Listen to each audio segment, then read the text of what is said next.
दिल छू जाने वाली कहानी, माता पिता की कहानी। एक 80 वर्षीय व्यक्ति अपने 45 वर्षीय उच्च शिक्षित बेटे के साथ अपने घर में सोफे पर बैठा था। अचानक उनकी खिड़की पर एक कौवा बैठ गया। पिता ने अपने बेटे से पूछा, यह क्या है? बेटे ने जवाब दिया, यह कौवा है। कुछ मिनटों के बाद पिता ने अपने बेटे से दूसरी बार पूछा, यह क्या है? बेटे ने कहा, पिता मैंने अभी आपको यह एक कौवा है कहा है। थोड़ी देर बाद बूढ़े पिता ने फिर से अपने बेटे से तीसरी बार पूछा, यह क्या है? इस समय बेटे के स्वर में कुछ जलन महसूस हुई। तब उसने अपने पिता से झुंझलाते हुए बोला, यह एक कौवा है, एक कौवा। थोड़ी देर बाद पिता ने फिर से अपने बेटे से चौथी बार पूछा, यह क्या है? इस बार बेटा अपने पिता पर चिल्लाया, आप मुझसे बार बार एक ही सवाल क्यों पूछते रहते हैं? हालांकि मैंने आपको कई बता चुका हूँ कि यह एक कौवा है। क्या आप इसे समझ नहीं पा रहे हैं? थोड़ी देर बाद पिता अपने कमरे में गए और एक पुरानी डायरी लेकर वापस आए, जिसे उन्होंने अपने बेटे के जन्म के बाद से बनाए रखने था। एक पेज खोलने पर उन्होंने अपने बेटे को उस पेज को पढ़ने के लिए कहा। जब बेटे ने इसे पढ़ा तो निम्नलिखित शब्द डायरी में लिखे थे, आज मेरा 3 साल का छोटा बेटा सोफे पर मेरे साथ बैठा था। जब खिड़की पर एक कौवा बैठा था, मेरे बेटे ने मुझसे 23 बार पूछा कि यह क्या है और मैंने उसे 23 बार जवाब दिया कि यह एक कौवा था।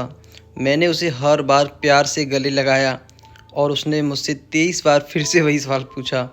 मुझे इस बात से बिल्कुल भी चिढ़ नहीं हुई कि मैंने अपने मासूम बच्चे के लिए प्यार महसूस किया है, जबकि छोटे बच्चे ने उससे 23 बार पूछा यह क्या है।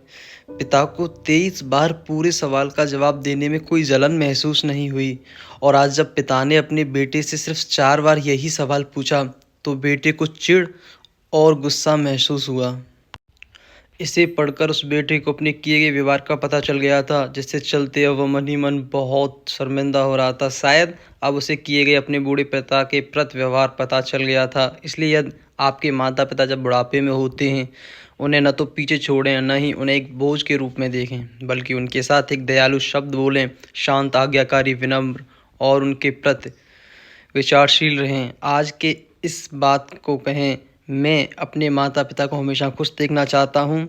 जब से मैं छोटा बच्चा था, उन्होंने मेरी देखभाल की। उन्होंने मुझे हमेशा अपने इस निस्वार्थ प्रेम की वर्षा की है। उन्होंने आज समाज में मुझे एक व्यक्ति के रूप में प्रस्तुत करने के लिए तूफान और गर्मी को देखे बिना सभी पहाड़ों और घाटियों को पार किया। भगवान से प्रार्थना करें, मैं अपने बूढ़े माता पिता की सर्वोत्तम तरीके से सेवा करूंगा। मैं अपने प्यारे माता पिता को सभी अच्छे और दयालु शब्द कहूँगा, चाहे वे कैसे भी व्यवहार करें। दोस्तों, आप भी अपनी माँ पिता से प्यार करते हो तो प्लीज़ कमेंट में ज़रूर बताना। चैनल को सब्सक्राइब करना, वीडियो को लाइक ज़रूर करना। मैं ऐसे ही लाता रहूँगा आपके लिए ढेर सारी कहानियाँ। Thank you.